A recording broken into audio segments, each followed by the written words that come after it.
কনসিষ্টেঞ্চি option বাইঙত কেনেকৈ profitable trader হ'ব পাৰিব।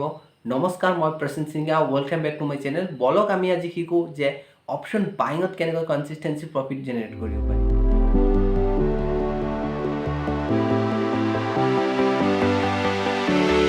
ফাৰ্ষ্ট আমি ডিছকাছ কৰিম যে অপশ্যন বায়াৰ কিয় প্ৰফিটেবল ট্ৰেডাৰ নহয়। পাঁচটা ৰিজন ডিছকাছ কৰিম। এট ফাৰ্ষ্ট যদি আমি চাওঁ অপশ্যন বায়াৰে কি কৰে, মেক্সিমাম নিউ ষ্ট্ৰেটেজিত এপ্লাই কৰে। নতুন নতুন ষ্ট্ৰেটেজি ইউটিউবত বিচাৰিব, নতুন ষ্ট্ৰেটেজি আইদাৰ নতুন নতুন নিজে ডেভেলপ কৰিব, টেকনিকেল ইণ্ডিকেটাৰ ডেভেলপ কৰিব আৰু মাৰ্কেটত এপ্লাই কৰি থাকিব নতুন নতুন ইণ্ডিকেটাৰ।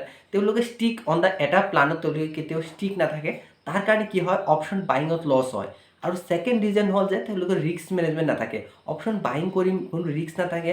ডেইলি কিমান ৰিস্ক ল'ম বা পাৰ ট্ৰেড কিমান ৰিস্ক ল'ম, কোনো ৰিস্ক নাথাকে। তেওঁলোকে আহি ডিৰেক্টলি মাৰ্কেটত এণ্ট্ৰি কৰে আৰু তেওঁলোকে হিউজ কোৱান্টিটি ট্ৰেড কৰে। কেতিয়াবা 1 লট 2 লট, কেতিয়াবা কোনো ফিক্স নাথাকে। তাৰ কাৰণে কি হয়, তেওঁলোকে লছ কৰে। থাৰ্ড যদি আমি চাওঁ, তেওঁলোকৰ কোনো পজিশ্যন চাইজিং আইদাৰ তেওঁলোকৰ কোনো ৰুলছ নাথাকে যে আজি মোৰ ডিচিপ্লিন কি, আজি মই কি ফ'ল' কৰিম। একচুৱেল যদি মাৰ্কেট আজি বেৰিছ হ'ব, মই কোনটো ছাইডত প্লান কৰিম, এই গোটেইখিনি ট্ৰেডিং প্লান প্লাছ ট্ৰেডিং প্লানো মাৰ্কেটত নাথাকে। উইদাউট ট্ৰেডিং প্লান, এই ৰিস্ক মেনেজমেণ্ট, এই পজিশ্যন চাইজিং নোহোৱাকৈ ডাইৰেক্টলি যেতিয়া মাৰ্কেটত এণ্ট্ৰি কৰে, মাৰ্কেট আল্টিমেটলি কি, মাৰ্কেট ইজ সুপ্ৰিম। যেতিয়া মাৰ্কেটত as a new beginner trader কোনো উইদাউট নলেজ লৈ আহিব, কাৰণ কি ইয়াতে হিউজ প্লেয়াৰ ইয়াত বহি আছে, তো আপুনি ইমান ইজিলি ইয়াৰ পৰা কেপিটেল প্ৰফিট লৈ যাব নোৱাৰিব। কাৰণ কি যদি আপুনি স্কিল নাই, দেন ইয়াতে কি কৰিব, লুজ কৰিব। দেন আমি যদি চাওঁ ফ'ৰ্থত কি হয়, তেওঁলোকৰ এটা কেপিটেল চিষ্টেমেটিক কেপিটেল নাথাকে। কেপিটেলত তেওঁলোকে কোনো চিষ্টেম ৰুলছ ফ'ল' নকৰে। তেওঁলোকে যদি আজি 5,000 লৈছে, কালি ছেকেণ্ড এগেইন 10,000 ৰুপিজ এড কৰিব, এগেইন 30,000 এড কৰিব। তেওঁলোকে কি কৰে, কেপিটেল এড কৰে। মানে কেপিটেলৰ কোনো এল'কেশ্যন নাথাকে যে যদি অপশ্যন বাইং কৰিম মই কিমান কেপিটেল লৈ ষ্টাৰ্ট কৰিম। আইদাৰ যদি মই অপশ্যন বাইং কৰি আছোঁ, মোৰ প্ৰফিটৰ মই কিমান পাৰ্চেণ্ট মই ঘৰলৈ আনিম, এই বস্তুখিনি তেওঁলোকৰ ৰুলছ নাথাকে। তাৰ কাৰণে কি হয়, তেওঁলোকে আকৌ লছ কৰে। আৰু ফিফ্থত মেইন ৰিজন আছে অপশ্যন বাইঙৰ ট্ৰেডিং চাইকলজি। অপশ্যন বাইং কি কৰে, অপশ্যন বাইঙত মোমেণ্টাম, যেতিয়া মাৰ্কেটত মোমেণ্টাম নাথাকে, তেওঁলোকে মাৰ্কেটত এণ্ট্ৰি কৰি লয় যে ভাবে ইয়াৰ পৰা মাৰ্কেট মুভমেণ্ট আহিব। আৰু মাৰ্কেটত কি হয়, মোমেণ্টাম নাহে আৰু থিতা দি কি হয়, তাৰ কাৰণে কি হয়, তেওঁলোকে এগেইন লুজ কৰে। তো এইখিনিৰ ক্ষেত্ৰত যেতিয়া লুজ কৰে উইদাউট মোমেণ্টাম, তেওঁলোকে ৰিভেঞ্চ আকৌ মাৰ্কেটত অভাৰ ট্ৰেডিং কৰি লয়। আৰু যেতিয়া মাৰ্কেটত একচুৱেল মোমেণ্টাম আহে, তেওঁলোকে তাত তেওঁলোকৰ এণ্ট্ৰি কৰিবলৈ কেপিটেল নাথাকে, একাউণ্ট ব্ল' হৈ যায়। তো এইখিনি একচুৱেল মেইন পাঁচটা ৰিজন, তাৰ কাৰণে অপশ্যন বায়াৰে প্ৰফিট কৰিব নোৱাৰে। কিন্তু আজিৰ এই ভিডিঅ'টোত আমি ডিছকাছ কৰিম যে পাঁচটা মেইন ৰিজন যিখিনি মই একচুৱেল ফ'ল' কৰোঁ। তাৰ কাৰণে যদি আপুনি এইখিনি ফ'ল' কৰে, চিষ্টেমেটিক ভাই যদি আপুনি এটো যে যদি আপুনি ভিডিঅ'ছখিনি চাই, দেন এই ৰুলছখিনি যদি ফ'ল' কৰে, 100% মই এইটো কওঁ যে আপুনি ফ'ল' কৰে, দেন আপুনি প্ৰফিটেবল ট্ৰেডাৰ হ'ব পাৰিব। অপশ্যন বাইং কৰি আপুনি প্ৰফিটেবল ট্ৰেডাৰ হ'ব পাৰিব। জাষ্ট আপুনি এইখিনি ৰুলছ ফ'ল' কৰিব লাগিব। এট ফাৰ্ষ্ট এটা আপুনি টুলছ ইউজ কৰক। আপুনি যদি এটা ইণ্ডিকেটাৰৰ ট্ৰেড কৰে, ইণ্ডিকেটাৰ ল'ব পাৰে। আইদাৰ যদি আপুনি প্ৰাইজ একশ্যন বেছ কৰে, প্ৰাইজ একশ্যন। কিন্তু আপোনাৰ এটা ফিক্স হ'ব লাগিব যে মই এইটো ষ্ট্ৰেটেজিত মই ট্ৰেড কৰিম, আইদাৰ মই ট্ৰেড নকৰোঁ। এইখিনি যেতিয়ালৈকে আপোনাৰ ফিক্স নাথাকিব, আপুনি ইম্পালচিভ হ'ব। ছেকেণ্ড আমি চাম risk management, proper risk management. যেতিয়ালৈকে আপোনাৰ প্ৰপাৰ ৰিস্ক মেনেজমেণ্ট নাথাকিব, যে আজিৰ দিনত মই কিমান টকা লুজ কৰিম, মাৰ্কেটত কিমান ট্ৰেড লৈ মই, এইটো মোৰ যেতিয়ালৈকে ফিক্স নাথাকিব, মই ইয়াত প্ৰফিট কৰিব নোৱাৰোঁ। তো ৰিজনখিনি লিখি ল'ব। আপোনালোকে ভাবিব যে ৰিজনখিনি বহুত চিম্পল, কিন্তু এই চিম্পল ৰিজন যদি আপুনি ষ্ট্ৰিক্টলি ফ'ল' কৰে, আপুনি ইয়াত কনচিষ্টেঞ্চি প্ৰফিটেবল ট্ৰেডাৰ হ'ব পাৰিব। থাৰ্ড আহিব আপোনাৰ ট্ৰেডিং প্লান। আপুনি ট্ৰেডিং প্লান কেনেকৈ ক্ৰিয়েট কৰিছে, আপুনি প্ৰিভিয়াছ নাইট মাৰ্কেটত কেনেকৈ এনালিচিছ কৰিছে, বা মাৰ্কেট যেতিয়া অ'পেন হ'ব আপোনাৰ প্লান কি একচুৱেল, আপুনি বাই কৰিব নে চেল কৰিব, পুট বাই নে কল বাই, গোটেইখিনি আপোনাৰ এটা প্লান হ'ব লাগিব।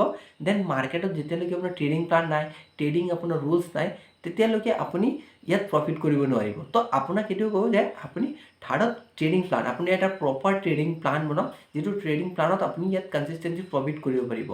আৰু ফ'ৰ্থ হ'ল যিটো একচুৱেল মই কৰোঁ, আপোনাৰ যিটো প্ৰফিট, আপুনি যদি ফাৰ্ষ্ট ট্ৰেড লৈছে, মৰ্ণিঙত যদি আপুনি ফাৰ্ষ্ট ট্ৰেড লৈছে, কাৰণ কি অপশ্যন বাই কি হয়, মেক্সিমাম 2 to 3 ট্ৰেড, বেছি কিছুমানে বহুত মাল্টিপুল ট্ৰেডছ লৈ লয়। কিন্তু এটা ফিক্স ৰাখক যে মই ডেইলি 2 to 3 ট্ৰেড পাৰ ডেত মই ল'ম। দেন আপুনি যেতিয়া মৰ্ণিঙত ফাৰ্ষ্ট ট্ৰেড কৰিব, যদি মৰ্ণিং ট্ৰেডত আপোনাৰ মেক্সিমাম এটা প্ৰফিট হৈছে, দেন আপুনি কি কৰিব, বহুত ট্ৰেডাৰ এই ঠাইতে মিষ্টেক্স কৰে। আপোনাৰ যদি মৰ্ণিঙত ফাৰ্ষ্ট প্ৰফিট হৈছে, দেন আপুনি ছেকেণ্ড ট্ৰেডৰ কাৰণে আপুনি কনজাৰভেটিভ হ'ব, বহুত কনজাৰভেটিভ হয়। আপুনি তাৰ প্ৰফিটৰ পৰা মিনিমাম 10 to 20% কেপিটেল ৰিস্ক লৈ ছেকেণ্ড ট্ৰেড লৈ, অট'মেটিকলি আপুনি দেখিব যে আপোনাৰ ছেকেণ্ড ট্ৰেডো বেষ্ট হ'ব। আপুনি যেতিয়া ছেকেণ্ড ট্ৰেড ল'ব, সেই ছেকেণ্ড ট্ৰেডত আপুনি এটা প্ৰফিট জেনেৰেট কৰিব।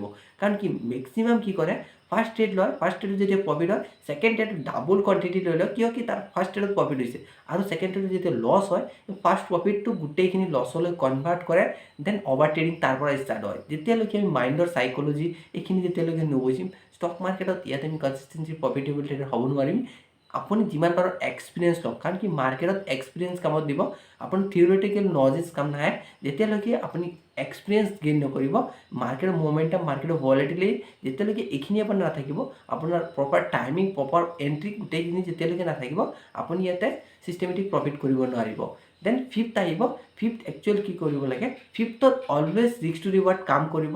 ৰিস্ক টু ৰিৱাৰ্ড কাম কৰিলে আপুনি ইয়াত কনচিষ্টেঞ্চি এছ এল ট্ৰেডিং আপুনি ইউজ কৰক। যদি আপুনি ট্ৰেড এটা লৈছে 1:2 মিনিমাম আপুনি ট্ৰাই কৰক, দেন এছ এল ট্ৰেডিং কৰক।